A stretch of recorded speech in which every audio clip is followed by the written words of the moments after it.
작물의 상반기와 하반기는 달라요. 먹는 패턴도 다르다는 거죠. 그러면 우리가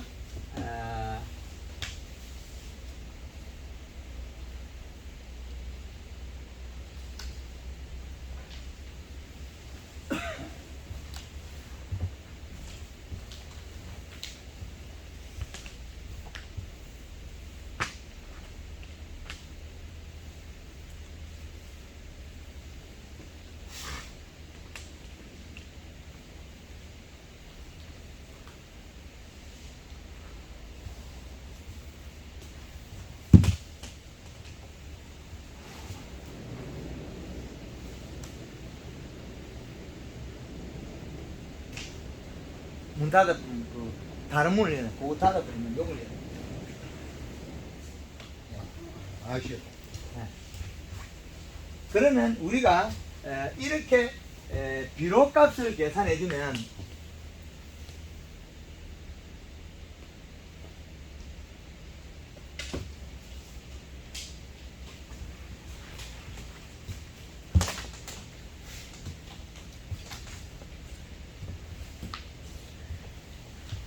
지금 우리가 이 이식값에서 식물이 흡수되고 남고 모자라고 이거 관계 때문에 과일이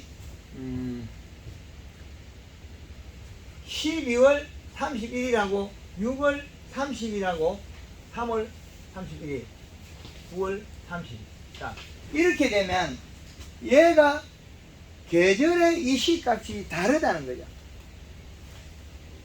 그러면 여기에서 비료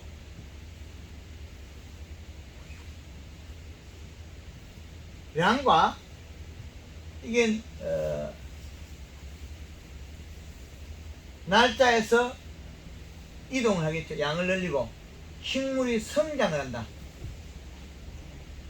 자 이렇게 되면 일정한 크기가 나와요. 키의 크기. 여기에서 보면 겨울에는 2.4의 이시와 여름에 1.5 공개 1.8의 이시 여기에서 플러스 0.3을 뒀다는 거예요.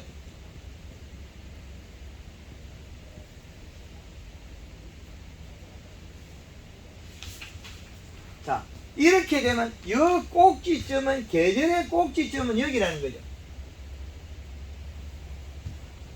그런데 비료량이 적으면 여기에서 요 맞아지는 자리와 요 자리가 나와요. 그럼 이 자리의 비료값이 다 다르다는 거죠. 비료값이. 그 말은 우리가 재배되는 작물이 계절의 이식값을 개발해 놓고 이 이식값에서 비료량을 또 나누면 된다는 거죠. 그럼 여름의 기준을 잡아가 고추가 키가 컸다. 그러면 얼마의 이식값이냐? 0.8에서 1.0의 이시고 키가 작은 거는 0.5의 이시더라.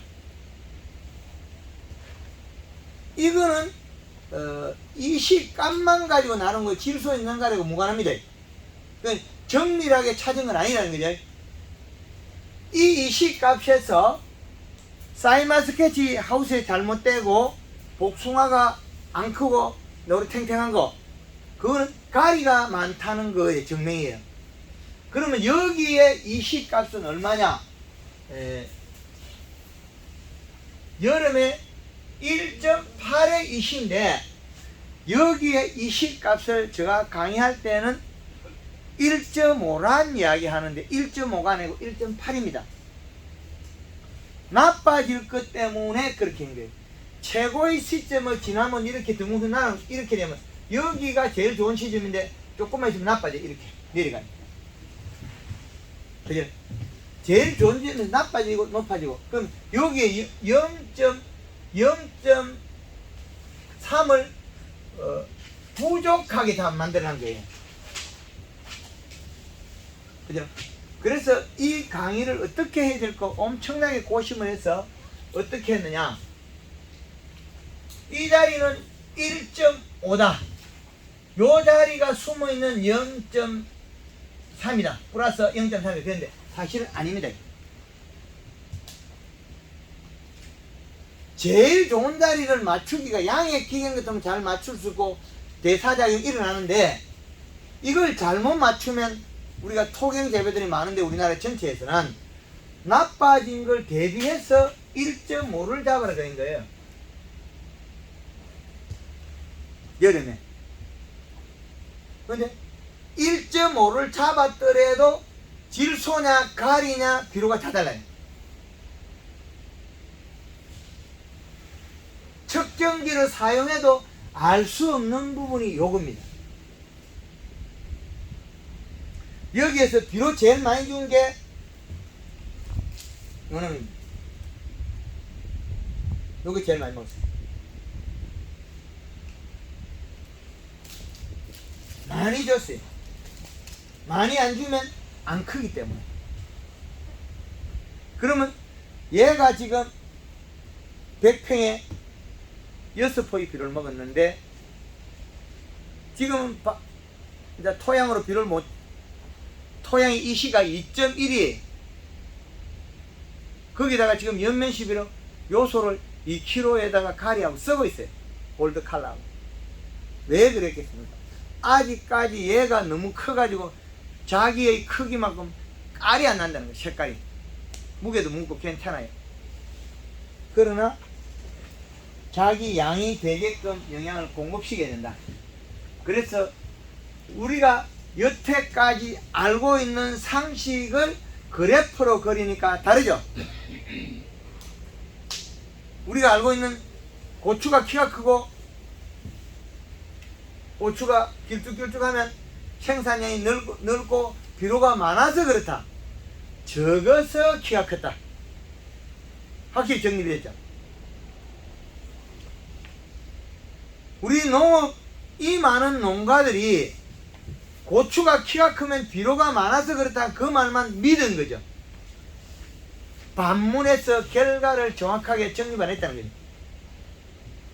그러겠죠. 우리나라에 적용할 수 있는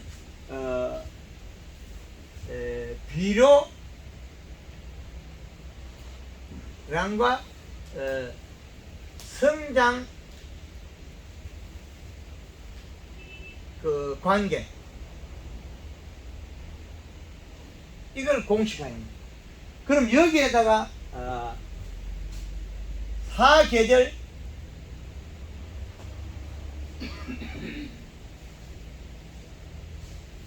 이 시값을 개발해놨죠. 그러면 우리가 이런 공식의 데이터를 활용하면 누구나 농업 현장의 기초가 되겠죠. 이건 사실은 제가 할 일이 아니에요. 국가에서 해요.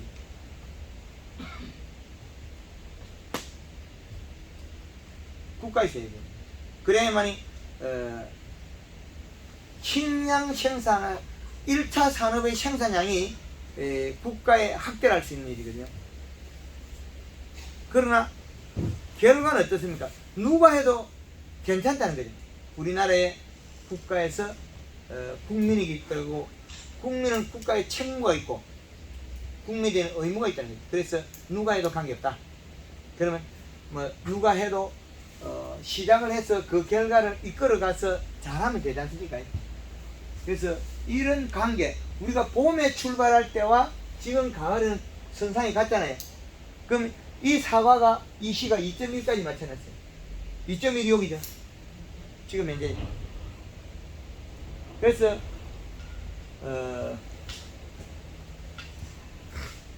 이제 우리가 여기서 이 비료는 먹는 양이 다르더라.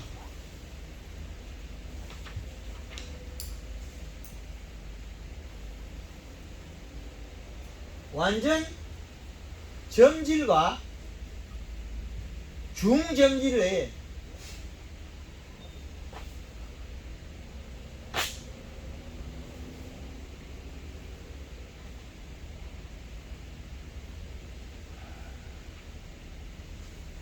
이렇게 네 등급을 나눠 놓고 나니까 어떻게 되느냐.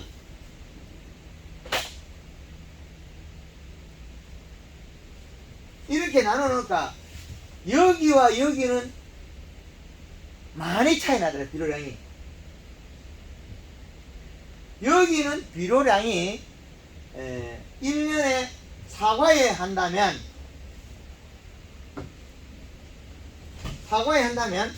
여기는 세포에서 내포,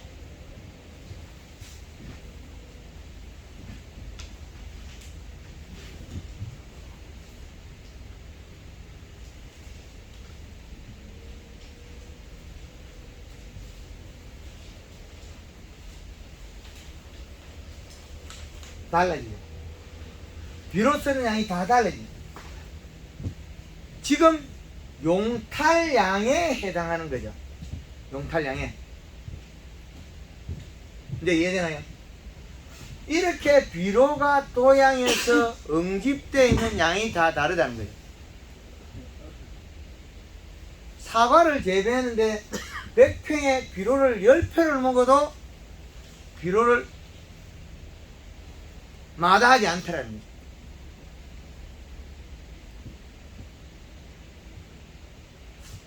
그런데 이제 우리가 마늘을 재배해 보면 마늘의 비료를 얼마를 먹어야 되느냐? 마늘이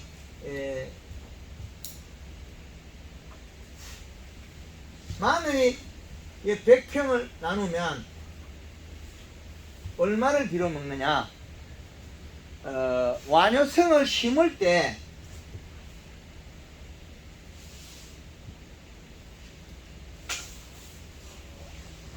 토질에 따라서 차이 나더라. 완전 전지를 내포만 써도 되겠고, 마늘이 완효성 비료를 내포에서 8포까지 써도 된답니다.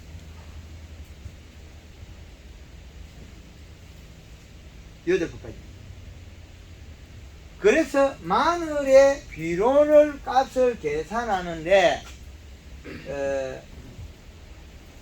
총 질소 함량이 300을 계산해요. 300%. 그 말은 21-15포가 약 5포가 들어야 300이라는 숫자가 나오죠. 300 그거 더 나오겠죠. 15포니까 14포 이상 들어야 돼요. 그래서 완효성을 몇 포를 썼냐에 따라서 요소 추비량에 해당한다는 거죠. 20% 함량의 복합 비료 정도에 20%의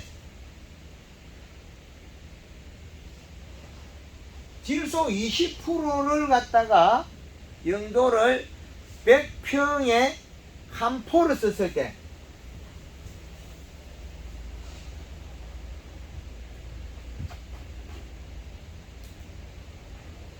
1포를 썼을 때 그러면 평당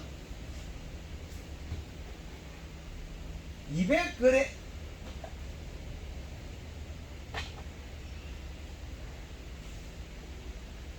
평당 200g은 마늘이 1.5kg가 나오더라. 마늘이 200g의 양을 한 팽에 먹으니까 마늘이 1.5kg 나더라. 양파는 가을에 심을 때 4포에서 6포를 넣으면 좋더라. 그 추비를 해서 비료량을 맞춰라. 그러니까 양파는 질소 20% 함량이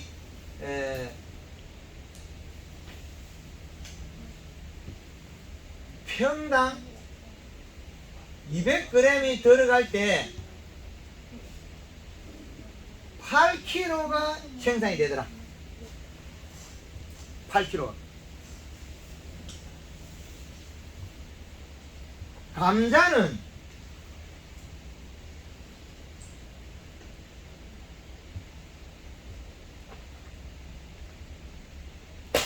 감자는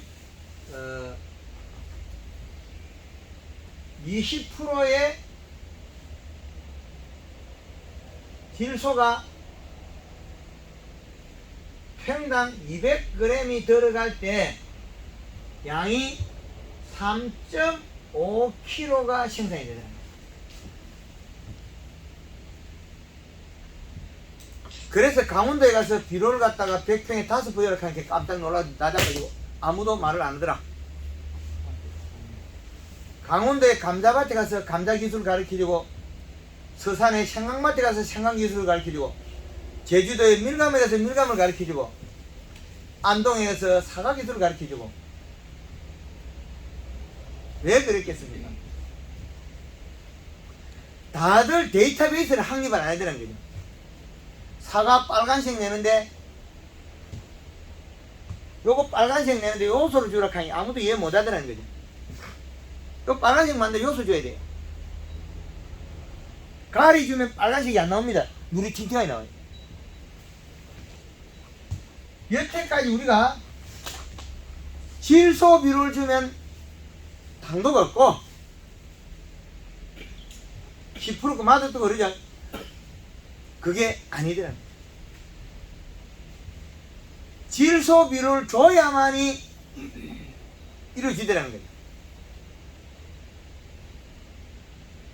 질소 비료가 중심이 돼요. 중심. 그래서 이런 많은 데이터들을 계속 발표하는 거고. 그래서 황금알농법 강의는 주제가 별로 없습니다.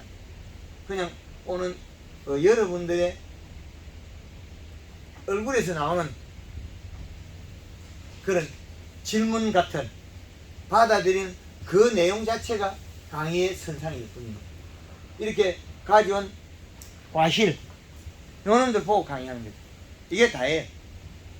그러나 여기에다가 살을 붙여서 강의를 계속 늘려가는 거죠. 저 질문입니다. 그러면 이제 요소 같은 경우는 이 작물에 따라서 먹는 양이 다 틀리지만 대충 이시를 1.5 기준으로 해가지고 맞추려고 하면 며칠 가격을 줘야 되죠? 20kg 비료는 100평에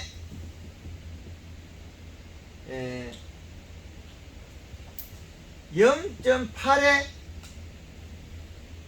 이 시가 나오더라. 이제 답이 나오죠. 그래서 이거는 속효성.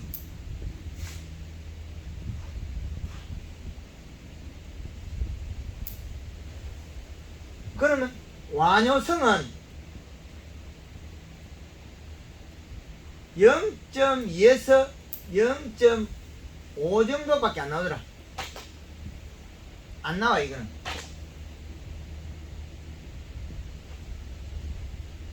다르죠. 그래서 퇴비가 최고 높은 것들이 0.4 정도 이시가 나옵니다. 우리가 고추모를 보면 심었을 때 고추모가 잘못된 것들은 고추모를 사용한 상토의 이시값이 소금이 높았어요. 코코피트, 코코넛, 코코 그 외국에서 가져온 그 열매 있죠. 그 속에서 소금이 계려되지 않겠느냐. 그게 그거를 맹물 시비해서 연면 시비해서 풀어보니까 흰줄이 노랗다는 거죠. 근데 이해되죠? 그래서 잘못된 것들은 식물은 우리 사람들도 인간도 역시 마찬가지로 고치고 마음대로 되거든요. 많이 의학이 발달돼 있죠. 식물도 역시 마찬가지로 고추모가 비실비실 다 죽어가는 거 살려주고 멀쩡히 살려주거든요. 근데 오래 안 가요 그게. 금방 살려준다. 그거는 황금알농법에서는 맹물식이라는 게 있다는 거죠. 이동수단. 그게 아주 좋은 방법입니다. 그래서 그 창에 기모처리 해양기면은 사과에 안개 분산 시설이 되어 있습니다. 공기는 열을 식혀버리고 봄에 맹물시비라서 잎을 강제적으로 키워요. 그래서 사이마스케치의 맹물시비 한 거거든요. 요게 알이 요따 많이 굵어진 게 원인이 맹물시비 때문에 그래요. 맹물시비 때문에. 그래서 우리가 상품의 질을 높여야만이 잘 팔린다. 그래서 공기에서는 가리가 많이 먹으면 저장이 안 된다. 마늘 집에 사다 놓으니까 홀라당 없어진 거 있죠. 가리가다. 마늘 사올 때는 분명히 있었는데 집에 갖다 두니까 요놈이 홀라당 없어. 녹아버리고 도망가 버렸어. 창녕에서 강의를 하고 마늘을 사무실에 갖다 놨거든요. 예. 사무실에 갖다 놓으니까 마늘이 도망가 버리고 없어. 안에 이렇게 텅 비고 껍질만 있어. 그거는 가리 가다에 의해서 죽어버립니다. 더워서 죽어버렸어요. 그건 NK를 뿌리고 토양 속에 가리가 늘어나서 그래요. 그래서 가리가 얼마를 피해를 많이 준다. 이런 거 알아야 되는데 우리가 지금 마늘이 익을 때 되면 무조건 NK 주라 하죠. 지도 안 해본 게 너무 가르쳐준다고 그래. 원래 촌에서는 지금 이삭비도 NK 아닙니까? 네. 처음에는 마늘이 굉장히 깨끗한데 네. 정정하려고 보니까 병들은 것처럼 표면이 황배 현상이 벌긋벌긋벌긋해져. 네. 그게 가리 가다의 열상입니다. 그 좋은 창고에 나면 이상했대. 좋은 창고들은 시원한데 가리는 따뜻한 비료죠. 언제 밝혀냈잖아요.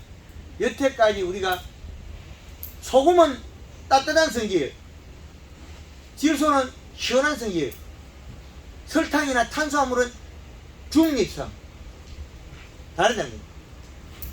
그래서 이걸 알아야 되는데 이거를 갖다가 오합지졸 대충 해놨다고 보니까 우리나라가 농가에서는 우리가 농사진 거 아니면 농약방이 농사진 거지. 농약방의 수준에 따라서 우리가 농사가 좌우하고 있다는 거 잘못된 거죠. 국가의 발전이 어디 농약방에서 움직여야 되겠냐고요. 그죠? 그래서 뭘 모르면 농약방을 가는데 농약방이 전부가 아닙니다. 그래서 이런 기준을 찾아내서 우리나라의 국가의 기준을 써야 되겠다는 거죠. 그래서 누가 해도 되잖아요. 그 세종장님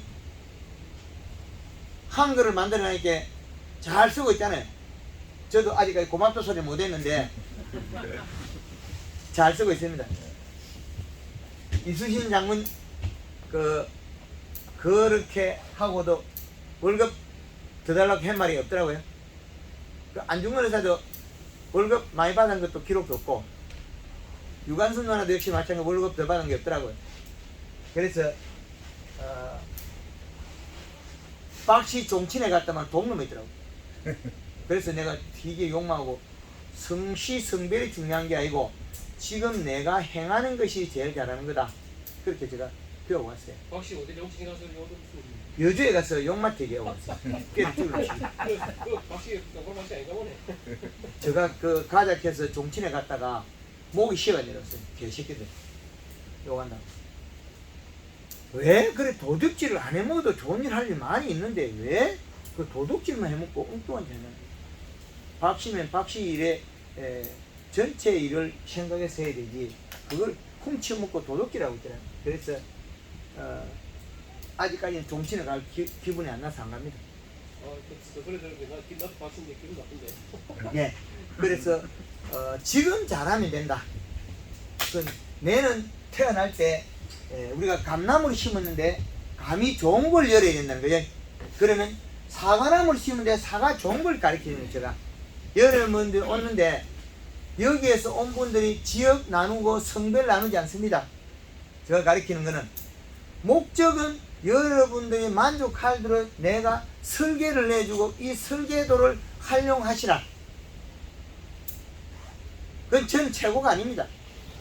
데이터를 맞이한 걸 알려줄 뿐입니다.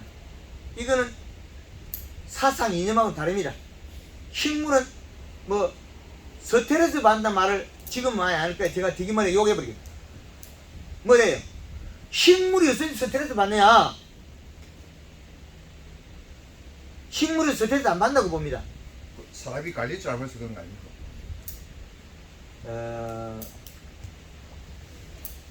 장애 무관하단 말이에요. 사과나무 앞에 가서 비료는 안 주고 절 몇 번 하고 올게 사과 크라. 이 사과나무 앞에 가서 이 주인이 절을 해서 키웠겠습니까? 비료를 6번 주고 키웠겠습니까? 비료를 준 겁니다. 영양소를 먹습니다. 그런데 자칫 잘못하면 사상 이념이 나겠죠. 지금부터 제가 손을 몇 번 문질러도 색깔이 안 가죠. 사과 색깔이 11시 얼마부터 어제부터 이 사과가 잘라놔도 색이 안 가잖아요. 그건 한꺼번에 놓고 결과물일 뿐입니다. 그래서 식물은 스트레스 받는 거는 우리가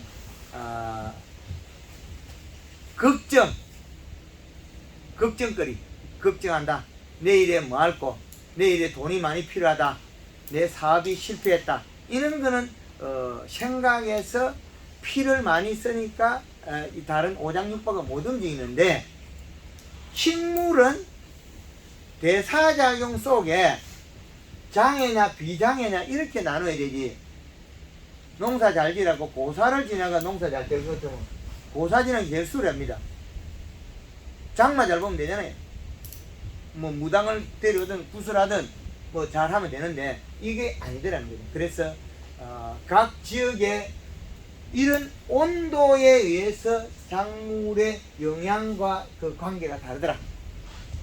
그래서 여기에다가 토양 수분은 35에서 45%를 떼버리면 이 다음에는 무관하다는 거죠. 토양 수분은 35에서 45%. 그러면 수분을 떼놓고 나면 비료량과 이동량에 해당하더라. 비료량과 이동하는데 그게 질소냐 인산이냐 간이 다 각자 다르다는 거죠. 그래서 감자를 농사 지을 거냐, 양파를 농사 지을 거냐, 마늘을 지을 거냐, 재배할 거냐, 재배 품목이 다를 뿐입니다. 출발하는 거에 따라서 달라지더라는 거죠. 이게. 그래서 우리가 재배되는 작물이 지금 상반기에서 오전에 오후에 여기까지 왔습니다. 언제까지냐? 만생종에 한했을 때 7월 15일까지 왔습니다. 조생종은 달라져. 계절의 축이 1월 15일과 7월 15일이라고 제가 나름 껐습니다. 1월 15일이 제일 춥고 소한 대한과 소서 대서 사이를 선을 겁니다. 우리나라의 계절의 축. 그래서 한더위가 제일 더운 시기는 7월 15일로 축을 잡고 제일 추운 수일은 1월 15일로 잡았답니다. 그래서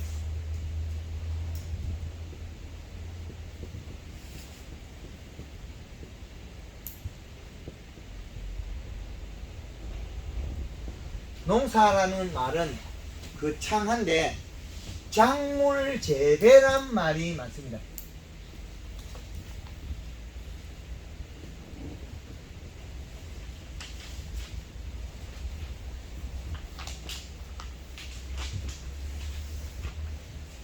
그러면 사과 농사가 아니고 사과 작물 재배 관리. 그럼 사과 관리에 색깔되고 사과 재배 관리에 해야 됩니다. 농사를 잘 지어라. 사과 작물 재배 관리를 잘해라. 이겁니다. 농사를 잘 지어라 그러니까 뭐만 잘못되면 네가 농사 잘 지어라. 잘해라. 뭘 잘해야 되느냐? 또 의문이 남겠죠. 작물 재배 관리. 그러면 우리는 후반기에 이 식값은 얼마를 해야 되고 비료는 어떤 걸 먹어야 되느냐, 이런 결론이 나오겠죠. 사과가 색깔이 빨간색이 연결된다. 호피무늬가 비료가 부족해서 빨간색이 모여있다. 이렇게 모여있다. 그럼 이걸 갖다가 떨어지게 해야 된다. 성장해야 된다. 성장을 못했기 때문에 호피무늬가 모였거든. 단감이 빨리 색이 났다. 대봉이 빨리 색이 든다. 비료 질소 부족에 의한 노화 현상입니다. 여기에 호피무늬가 연결되어 있으면 질소 부족, 성장이 부진해서 노화 현상입니다. 후반기에 고온의 질소량, 이 질소량이 부족해지면 성장이 멈춰버리고 노화됩니다. 8월달, 9월달에 이때 되보면 우리가 대봉씨 같은 꿀감 있잖아요. 끝이 빨갛게가 똑똑 떨어지죠. 질소 부족, 잎 두께가 얇아서 노화돼서 떨어지는 겁니다. 대봉씨 나무가 너희들을 다 달고 있으면 내는 못 살겠다. 내가 살아야지 너가 뭐 중요한 없더라. 그리고 끝이 빨갛게 된 대봉씨를 익혀놓으면 색깔이 빨간색이 아니고 누리팅팅하게 나와요. 잠깐 찌우십니다. 그럼 네. 감이 떨어지는 이유는 한국말로 뭐 표현했을 때 그 원인이 무엇입니까? 잘 안 떨어져요. 아까 이제 안 떨어지고 너무 많은 살이에요. 애 떨어지는 이유야. 그 떨어지는 게 예, 한국말 농구보다 설명하자면요. 그게 결국에는 질소를 먹고 탄수화물 대사작용이 잎 두께가 얇아 떨어진 거예요. 잎의 두께가 얇아서 떨어졌다. 그러면 봄에 연면시비해서 봄순이 굵고 두껍게 대사작용을 잘하면 안 떨어져요. 근데 그 기능이 조금만 부족하면 잘 떨어지는 종이 있어요. 그게 하나의 낙과 원인인데, 그게 고온기에 질소량이 부족하면 노화 현상에 떨어뜨립니다. 그럼 결론은 그럼 거름이 부족해서 질소가 부족. 예, 그럼 많이 떨어지는. 그름이 부족했다는 말도 또 안 맞아요. 아, 퇴비는 가리, 소금과 인산이 많을 뿐이에요. 무기물 원소량을 배열을 잘못했어요. 무기물 원소.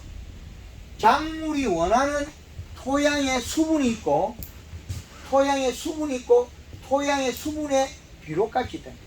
이 비료값을 맞춰요. 비료값은 한 포양은 이 시값이 100평에 0.8엔 찍어나오고, 그래서 이 사과가 비료를 100평에 6포를 먹었다. 사과책이 안 나와요.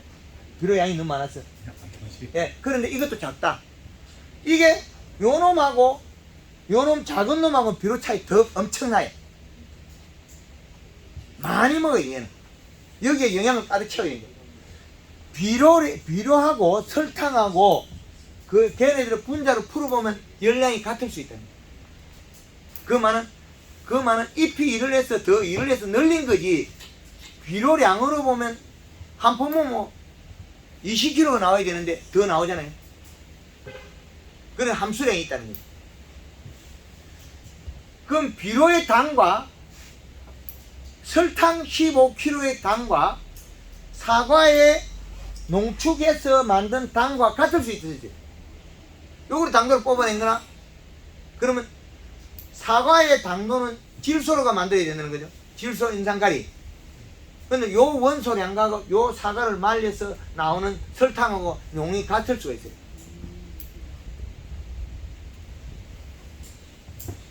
이제 신기하죠? 그죠? 대비령하고 수학관가고 그러면 맞먹는다는 말씀인가요?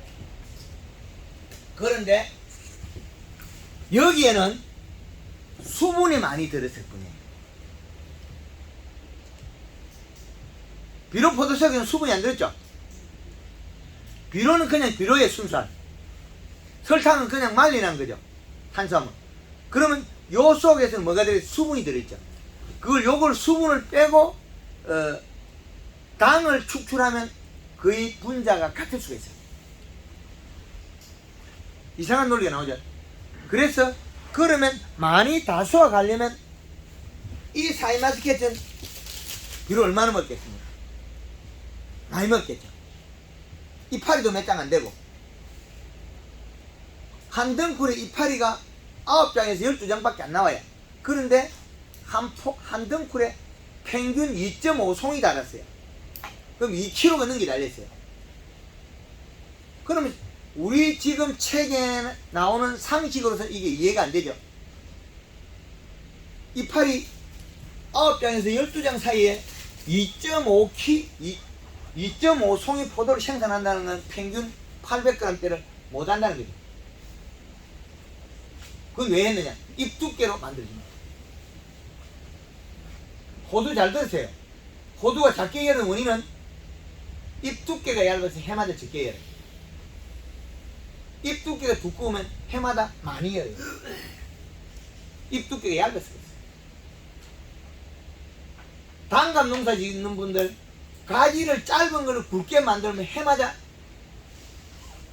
많은 양을 딸 수 있어요.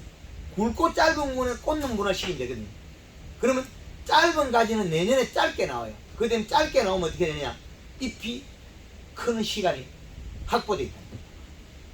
그럼 단감이 가지가 순이 나왔을 때 끝을 잘라버린대. 이파리 한 5개 나오면 잘라버려. 이파리 필요 없으니까. 그게 시기가 언제입니까? 봄에 기 나오면 잘라버려. 요만큼 먹을 때요. 아니 조금 더 나오지. 너무 짧게 하다 놓으면 부러져. 조금 나올 때 톡 잘라버려. 요 정도 나오면 그 끝이 부러질 때 톡 잘라버려.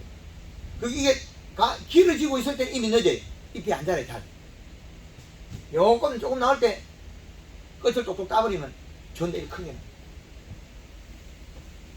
잎의 끝을 따라 거예요. 순의 끝을 따버려. 가지 끝. 가지가 이렇게 생성돼 새순이 나오고 가지가 자라잖아요. 그 끝을 똑 깨버려. 그럼 그 대충 몇 cm입니까? 석창만 해도 이만 개 나오더라고요. 약대로 약치다가 이렇게 가다가 모자에 박아가 똑 부러지면 이파리 석장만 해도 입다만 개 나와요. 거기다 연면시비 하니까 그렇게 되더라고요. 자르고 염시면 그래 가지 커지네. 끝을 자르면 뭐 밤이 안 열린다고 뭐 생각이 들어가지고. 그거는 다 그거 다 뻥이래요.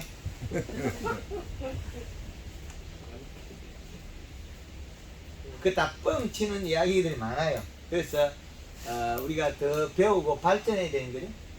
그래서 후기에는 상반기에 우리가 가리를 연면식하고 다 해놨기 때문에 후반기에는 골드 칼라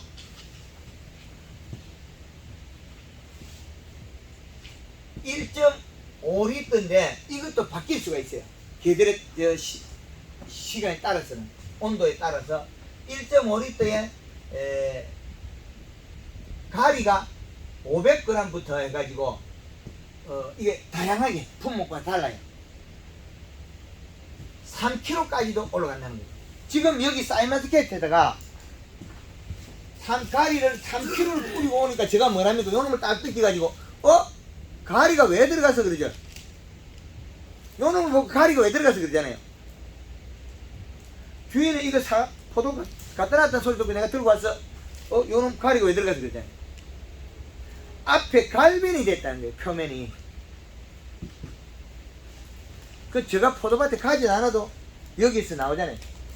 그럼 우리는 식물이 먹었을 때 흡수됐을 때 어디 갈 거라는 걸 예측을 해요.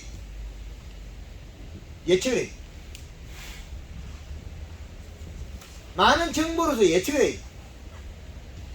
그래서 그 자료들이 많이 늘어나면 늘어날수록 우리는 국력이 되는 거죠. 국가 힘이 돼요. 우리나라에 재배되는 사과가 제일 맛있고 당도가 18도 20 나오고 배가 우리가 아까 먹은 당도처럼 올라가 버리고 15분 지난 가고 사이마스켓이 18에서 20 나가면 이건 국력이에요. 나가서는 나갔지 들어오지는 못해요. 국력이 된다. 안보가 될 수 있다는 거죠. 그러면 우리나라 돈을 쌀마스켓이 이렇게 많은데도 가격이 추락했는데도 외국 농산물을 버젓이 팔리고 있잖아요. 마트에. 왜 그랬겠습니까? 우리 책임이에요. 농업 농가에서 각자가 열심히 잘해서 품질을 좋게 만들고 공업에도 잘하고 해서 우리나라가 잘 살아야 되는데 지금은 밸런스가 깨지고 있어요. 우리나라의 물가가 너무 많이 올라서 우리나라의 상품을 팔기 어려워요. 일본의 물가가 한 근 30년, 20년, 30년 멈춰 있다 보니까 일본 물가가 더 싸요. 제주도 코로나 풀리고 60% 예약해서 일본 무비자 되니까 어떻게 해요? 코로나 풀려가지고 예약률이 40% 우리나라 떨어져 버려요. 그 제주도 물가가 일본 물가보다 비싸요. 제주도 물가가 일본보다 비싼데 어떻게 경쟁이 있냐면 제주도 물가가 일본보다 싸야 돼요. 그래야 일본 사람이 여기로 오죠. 반기회현상이에요. 한국 사람이 제주도랑 일본을 가고 있어요. 그 말은 뭔 말이냐? 우리가 농업에서 종사하는 우리 농업 농가에서 질이 떨어지는 농산물을 생산하면 우리 자리가 없어진단 말이에요. 외국 농산물이 계속 들어와서 우리는 결국엔 수익이 창출이 낮아진단 말이에요. 그 말을 저는 그게 어디에 있느냐? 여기 이식값이 있습니다. 비료량이 그 입두께 있고 그리고 품질을 향상시켜야 된다. 그래서 이런 원리와 논리를 펴내는 거죠. 그래서 일본에도 가면 이 사과가 이렇게 깨끗한 게 별로 없어요. 뽀얀 사과. 일본에서 이 사이마스켓 이 정도면 한 송이에 2만원대예요. 그러나 한국 사과는 5천원 한다고 방송을 하고 있어요. 뉴스에 나오고 있어요. 일본이 우리나라 저거 사이마스켓 종자를 일본에서 우리 가져왔는데 우리는 일본 사람들에 대해 흉을 보이고 있죠. 후진국 소리 듣고 있어요. 우리가 지금 각자 농업 농가들이 생산의 품질을 향상을 안 시키기 때문에 우리는 일어난 일이에요. 외국에 나가서 시장도 흐려버렸어요. 그럼 우리는 누가 책임이에요? 이거는 국가 전체 국민의 책임이에요. 사이마스켓 돈 된다고 지금 다 배워버렸죠. 지금 다른 것들 캠벨도 배고 거봉도 배고 딸기 하우스도 그 다음에 고추 하우스 뭐 토마토 오이 다들 지금 사이마스켓 냅다 심어가지고 앞으로는 품질을 향상시키기 위해서 외부에 공약을 해요. 국가적인 책임입니다. 그래서 이 품질을 향상시키기 위해서 요게 기본입니다. 그런데 이 기본을 작물별로 달라진다는 거예요. 기점은 7월 15일에 과수에 시작할 수나 생강 다르고 다 다르다는 거죠. 고추 다르고. 그럼 우리가 끝고추 익힌다.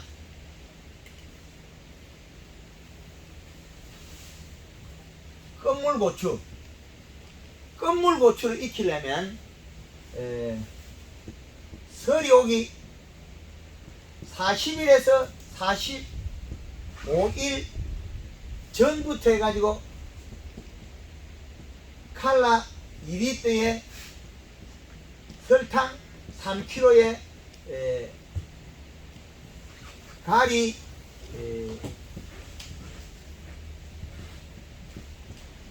10kg 넣어야 돼. 요렇게 하면 끝물고추가 똑같은 맛이 난다. 이렇게 되죠.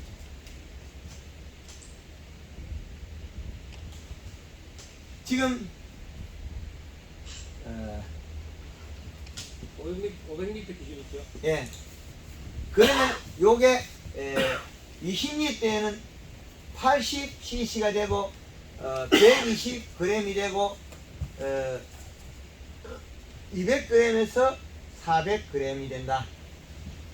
설탕을 더 써도 괜찮지. 괜찮습니다.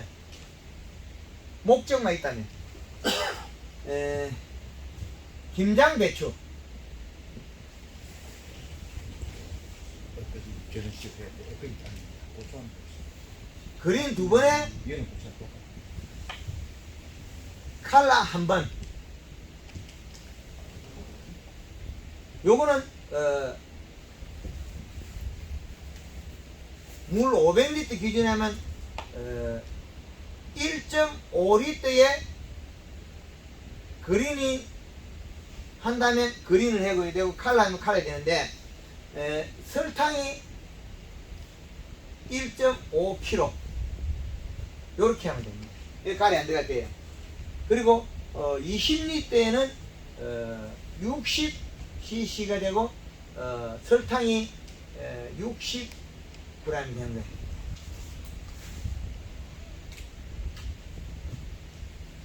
이렇게 하면 김장용 배추가 아삭하고 맛있습니다. 무나 배추, 김장용 배추 지금 치도 뭔가요? 예 됩니다. 무 동일합니다. 무는 수확할 때 하루 전에 먼저 살짝 뽑아가 그대로 두라는 거죠.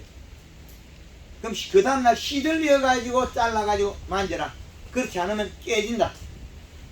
영양이 많아서 터져버려요. 아시겠죠?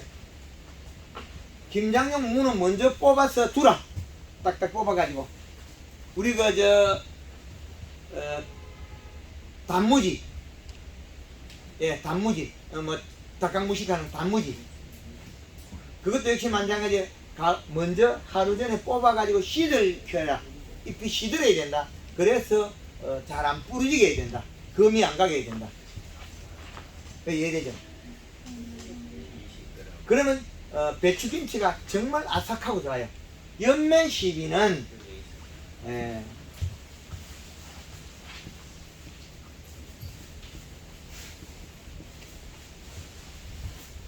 7일을 기준을 잡되 여기에서 플러스 마이너스 늘어나요. 7일에서 맹물 10일 하면 맹물이 들어가면 3일이 되고 그리고 날짜를 늘리가 하면 10일이 되겠죠. 맹물을 10일 하면 3일 만에 할 수 있다. 그러면 샤인마스켓은 며칠에 연면시간 3일 하면 수 있어요. 이렇게 그 많은 포도를 열려서 이렇게 다 수확을 하기 위해서 이 농장에서 3일 한 번씩 연면시기. 그리고 여기에 이 사과는 7일 만에. 왜 그렇게 하느냐? 농업 소득을 내기 위해서 한 거죠. 대표님 제가 오기 전에 한 5일 전에 칼라를 했는데 예. 또 오늘 아침에도 오면서 깜빡하고 칼라도 하고 왔거든요. 예, 다음이. 그 문제가 그치야. 예, 칼라에는 영양소가 너무 많기 때문에 예. 칼라 양을 늘리면 배추가 물리질 수도 있어요. 예, 깜빡해가지고 예. 따라서 2번 했었어요. 예, 그거는 괜찮은데, 요 배열은 왜 요렇게 해놨냐면, 성장하고 생식하고 그 관계가 있어요. 성장하고 생식. 칼라 속에 영양소가 그린에 대한 영양소 두 가지 다릅니다, 조금. 두 가지를 합하면, 칼슘질 좀 많이 됐다. 그렇죠. 그래서 두 가지를 합하면 결합이 되는 거예요. 그래서 황이나 다른 걸 사용하지 말아 그랬거든요. 그래서 이런 관계가 있다. 그래서 이제 우리가 가을에 들어서 우리가 후반기에 요 상을 사용하면 되는데 가을이냐 요 사이에서 여기에서 질소가 부족할 때 요소를 사용할 때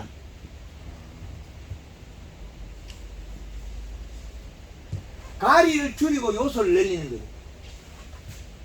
연면식으로. 그러면 이 사과에 골드 칼라 1.5 내지 2리터에 요소 2kg, 염화가리 1kg. 거기다가 설탕 500g. 왜 사용? 아직 덜 컸답니다. 색이 드러나서 그렇게 한답니다. 그래서 작물별로 사용 프로그램이 다 다릅니다. 그리고 우리가 섬세하기 위해서 다른 거다 하는 거죠.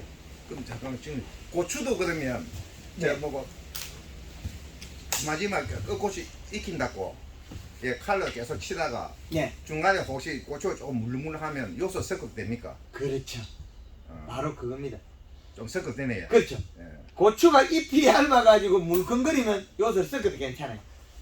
그 온도가 안 떨어져서 그렇거든요. 온도가 떨어져 버렸으면 안 물컹거려요.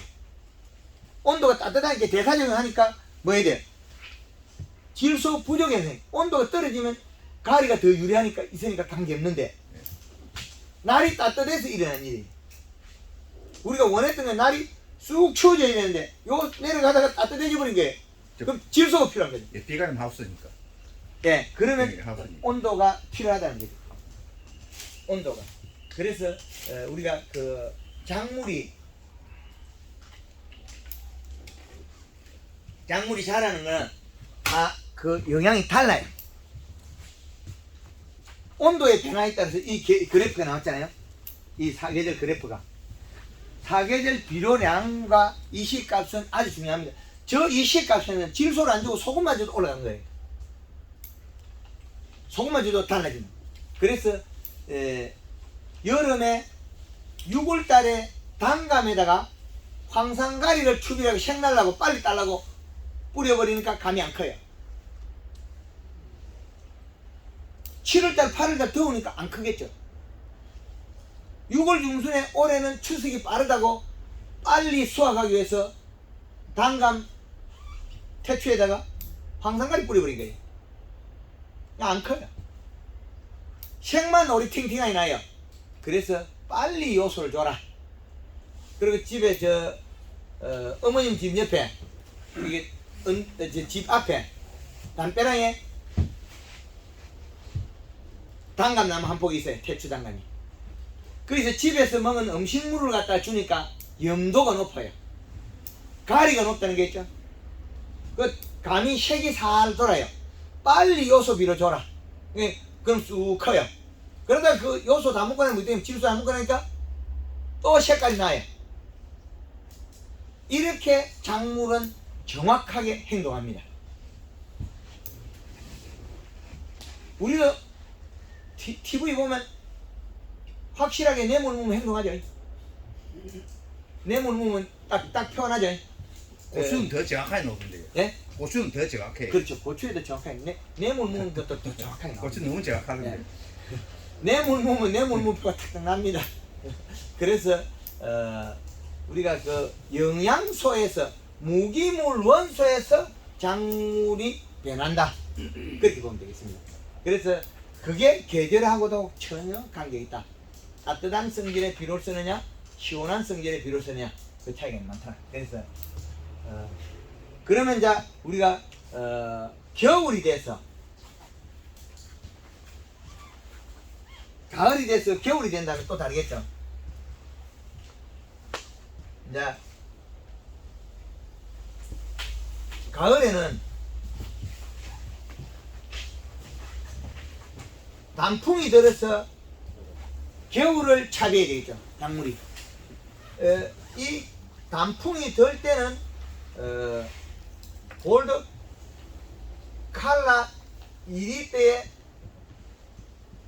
설탕 3kg에 가리 작물별로 달라요. 가리가 사과, 배, 단감, 블루베리 이런 종들은 가리가 5kg부터 10kg를 사용해야 되고, 그 다음에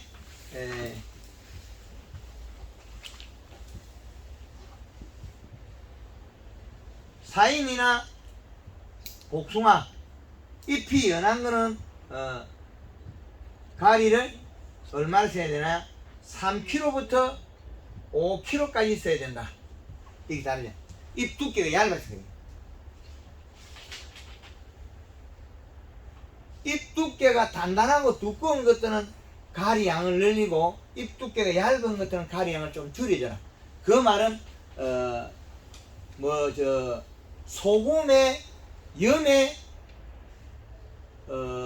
좋아하는 성질의 차이라는 거죠.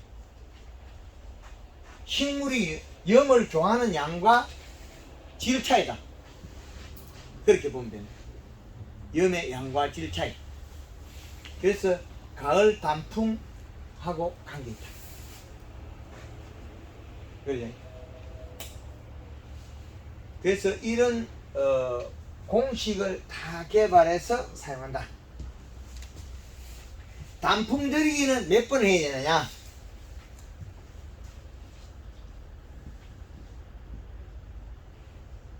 2 내지 3회 농도를 팍팍 늘리가는 거죠. 우리 단감 묘목에서는 단풍 들이기를 4회를 합니다.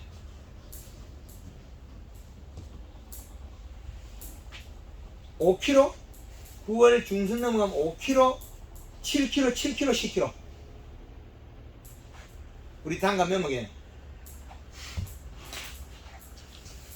저희가 단감 묘목을 몇십 년을 생산하면서 개발하고 이런 거 단풍들이 개발하는 거죠.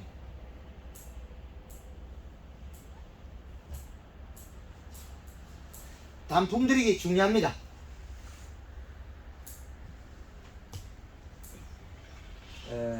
우리가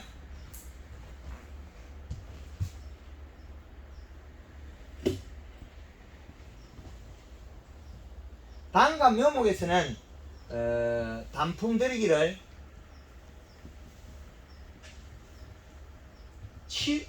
9월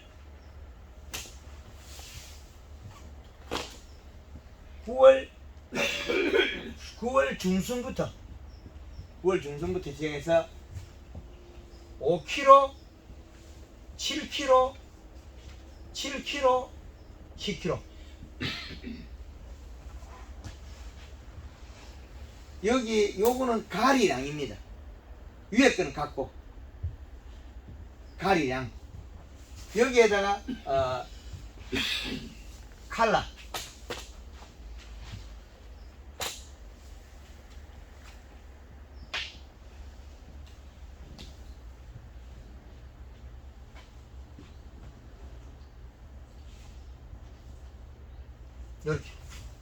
이렇게 해서 완전하게 단감 묘목을 단풍을 들여서 겨울을 나게 한다. 이렇게 단풍을 들이고 나면 그럼 저 대표님 그 블루베리랑 전부 다 사람 같은 기입니까? 같습니다.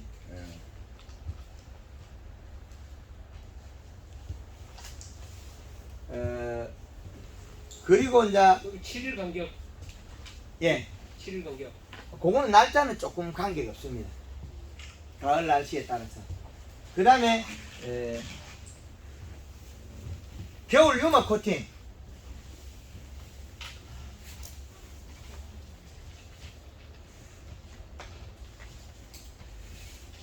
첫 떨어 밀고 난 다음에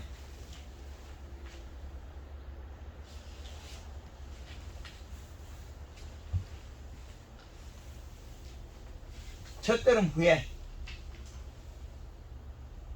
식용유가 18리터, 통풍이 4리터.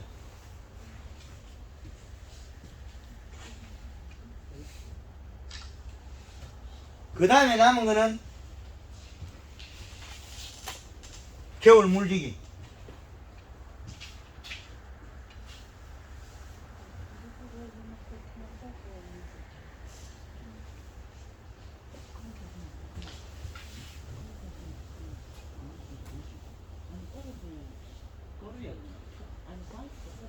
사이마스케트는 아주 중요할 거예요. 월 1회 정도. 근데 그렇게 많이 안 심한 것들은 노지 같은 경우는 늦가을 12월 초나 그때 흠뻑 전하면 괜찮다. 그리고 봄이 해동이 빠를 때는 빨리 봄에 물을 다시 줘라. 요렇게가 1년 사가 월 1일만 줘도 됩니까? 그런데 이제 12월 달에 충분히 줘놨고 겨울에도 줄 수 있으면 주는 게 최고 좋습니다. 12월 중순에 주면 겨울 동해 잘 없어요. 12월 중순에 비가 오면 없다는 거죠. 겨울에 산딸기가 김해 대동에서 아무 이상이 없습니다. 많이 풍해야 가격이 쌉니다. 근데 지난해처럼 겨울 내에 감으로 보면 산딸기 비싸요. 다 바다에, 얼어지고. 바다에 깔아놓은 거는 뭘 깔아야 돼? 보통 멀칭. 멀칭 그 겨울 내에 가만둬야지. 벗기지 말아요. 탈수만 되지. 그게 보온을 하고 있으면 땅이 안 얼어서 물이 잘 올라가지, 나무에. 그걸 벗겨버리면 땅이 얼어버리잖아요. 그 물이 안 올라가지. 그러면- 겨울에 물 주는 게 예. 점적 강수로 합니까? 안 그러면 몇몇 시기로 하는 겁니다. 쿨러로 주던 물에는 땅에 수분이 있어야 된다. 쿨러를 위에서 주면 제일 좋아요. 피부가 탈수된 거 울에 들어가니까. 겨울에 비닐 벗기면 안 좋습니다. 사이마스켓. 가을에 비료 주는 것도 안 좋고. 비료 주지만 감사 비료 같은 거 주지 말아요.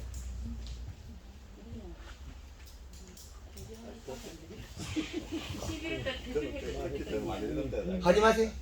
그건 뭐 지상에 가을에 퇴비 하지 마세요. 절대 하지 마세요. 가을에 퇴비 비료 하지 말아요. 이때까지 3년 넘게 예, 그래 그거 토양 분석하고 봄해야 되잖아요. 그게 사이마스켓은 직접적으로 장애가 너무나 많이 일어나고 있는 종이죠. 하우스니까. 감사 비료다 가을 퇴비 비료 절대 하지 마라. 또 그리고 봄 되가 말통 농사 짓지 마라. 말통으로서 뭐 사와가지고 녹이 뭐그 부어가지고 관주로 그렇게 애써가 하지 마라. 예, 막 토양 분석에서 거기에서 우리가 이 무기물 양을 맞춰주면 된다. 그렇게 농사지어야 되는데 봄에 말통으로 농사지어가 그 사이마스켓이 잎 껍질 안에 뚝구진 것들이 많아요. 바이러스끼가 많이 일어나더라는 거죠. 밑에 줬는데 생장점에서 가리 과다 현상이 일어나더라. 고온 열상이 일어나더라는 거죠. 이제 다른 질문 있습니까? 선생님 그 고추도 그렇지만 호두도 탄저가가지고 예. 애를 먹었거든요. 그런 경우는 어떤 경우입니까? 바닥에 네. 제초제 쓸 때 식용유를 살포해줘. 같이 우리는 호두는 그거하고 제초제하고 안 맞아서 안 쓰거든요. 안 써요? 예. 예. 그럼 식용유를 살포해야지. 500리터 같은 경우 한 1000평 되면 물 얼마나 해야 됩니까? 이렇게 하면 돼. 18리터, 4리터 바닥에. 그러면- 유막 코팅과 똑같이 해요. 그렇죠. 그거 적게 해도 괜찮아요. 5리터도 해도 돼. 그러면 바닥에 있는 균이 위로 못 올라가요. 제초제 뿌릴 때도 같이 해야 돼요. 그렇죠. 제초제 쓸 때 식용유를 기름 소독이라는 게 있어요. 공예 그 우리 심태수 씨가 개발한 건데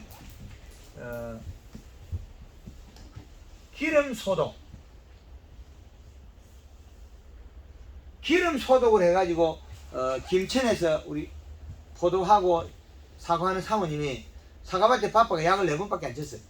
그래서 사과다가 팔아먹었어요. 이파리가 좀 떨어져도 골드 칼라 연민집이 열심히 하니까 사과는 좀 색깔은 부르도 당도가 올라가서 공판장이 다 팔아버리면 10kg 3만 원씩 다 주더래. 그게 다 팔아버린. 일찍 잘 팔아버린 거지. 그럼 뭐 농협도 바빠서 못 치고 그 사이마스켓은 열심히 하고 그랬지. 기름 소독. 이게 온도 차에 따라서 다르더라. 기름 소독이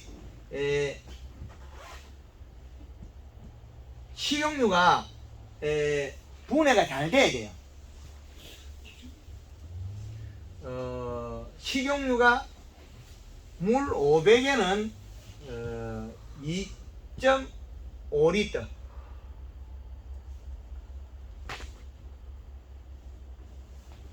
땅에 소독하는 거예요. 아니요. 직접 연면시비 1.25리터에서 2.5리터까지 괜찮더라. 이 온도에 관계 있거든. 요렇게 살포하면 고추에 탄저병이 잘 안 생겨요. 그리고 퐁퐁이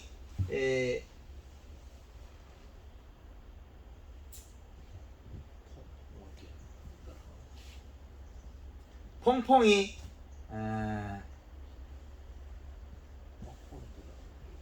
퐁퐁을 제대로 이어야만 기름이 혼합이 된다. 가능이다. 예. 더울 때는 식용량을 낮춰야 된다. 그러면 물 20리터에는 얼마냐면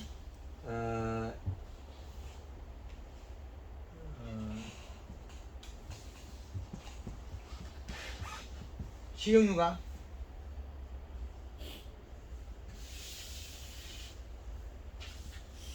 50에서 100cc.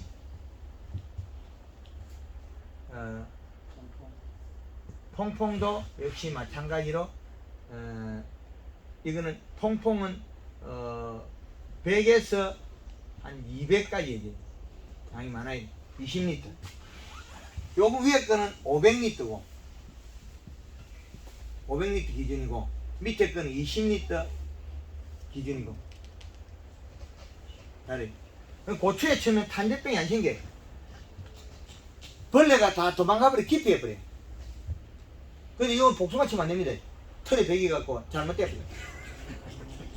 복숭아 털에 기름이 배기가지고 곰팡이가 펴버려. 나빠져버려. 대표님, 예. 고추에 고추에만 써야 되지 다른 거는 자기가 예.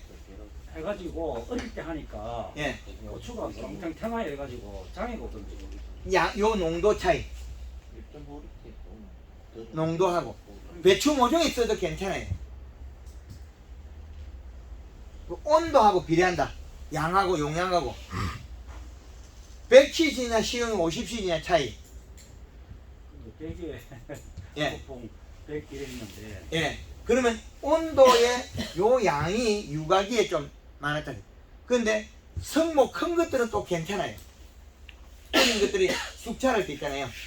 그때에 요 용량이 높을 때 요 식용유가 그 세포의 기공을 막아요.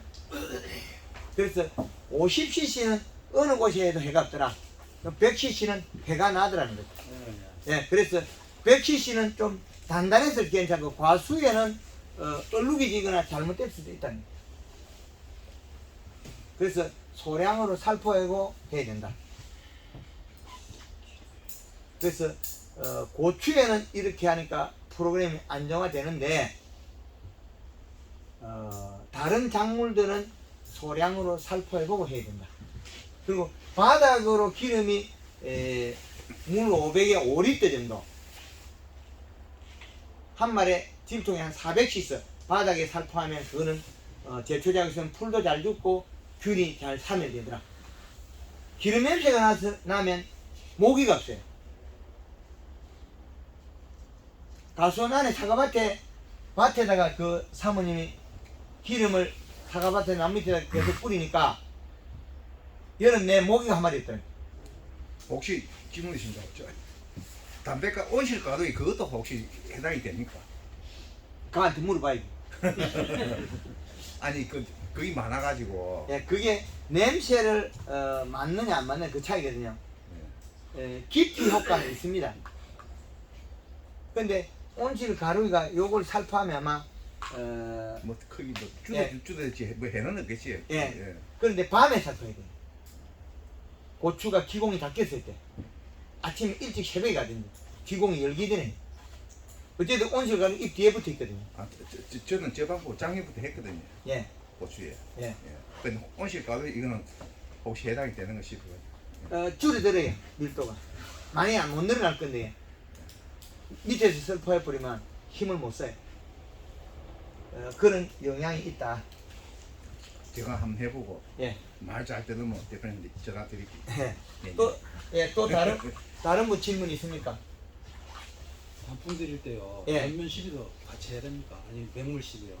맹물 시비는 해도 되고 안 해도 되고 상관없습니다. 단풍 들이기는 시간을 갖고 천천히 이렇게 과실이 있다면 그거는 또 관계가 있습니다. 과실을 빨리 키워야 되니까. 과실이 없다면 또 다르겠죠. 대표님 지금 예. 노지 고추에서에 썰이를 한 30 맞았거든요. 예. 장롱에서. 그래가지고 골드 칼라하고 저 칼라를 많이 쓰는데 잎이 떨어지도 그게 지금 고추가 있는 건 가능한 겁니까? 예. 근데 효과는 좀 떨어지지만 가능합니다. 서류 맞았어. 서리마다 잎이 좀 떨어있잖아요. 예. 근데 아직까지도 서리가 안 오면 이제 나무가 그 대사장하고 있거든요. 일부 잎이 남은 거 없습니까? 100%다 떨어있어요. 많이 남았습니다. 그러면 됩니다. 잎이 남아있다면 대사장 한다는 거예요. 고추가 자기 본연의 색을 입고 맛있어져요. 연면실 하면 지금도 먹어 있는 상태거든요. 그러면 몇 번 단풍들이 했기 때문에 고추에 끝고추 익히긴 했잖아요. 요거. 예. 요걸 끝물고추 익히기를 했기 때문에 가능하다는 거죠. 질문인데요. 예. 난 감에서 그 칼라를 지금 수확하는데 시도되는가요? 괜찮아요. 그 판매 목적이 뭐냐는 겁니다. 직판할 거예요? 아니면 직판하면 많이 품질이 좋아집니다. 그냥 치고 며칠 내에 효과 납니까? 3일 안에 나옵니다. 3일 남아. 그렇죠. 이후에 따는 게 좋겠네. 네, 3일 안에 나옵니다. 그래서 그 감나무가 지금 뭐가 부족하냐는 거 제일 먼저 알아야 되거든요.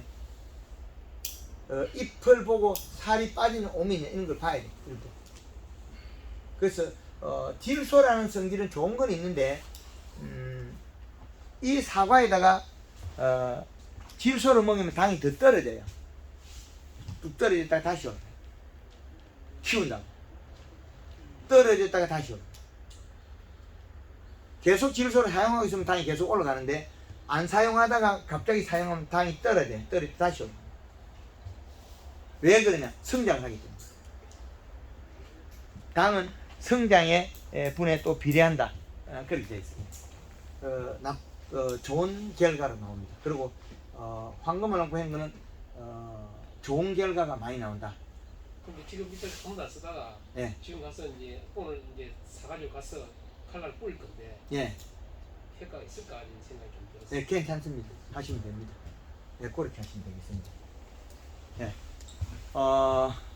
다른 오늘 그 10월 강의, 10월 황금환농법 강의를 마치도록 부족한 부분은 전화나 유튜브에서 보면 되겠습니다. 예, 감사합니다. 감사합니다.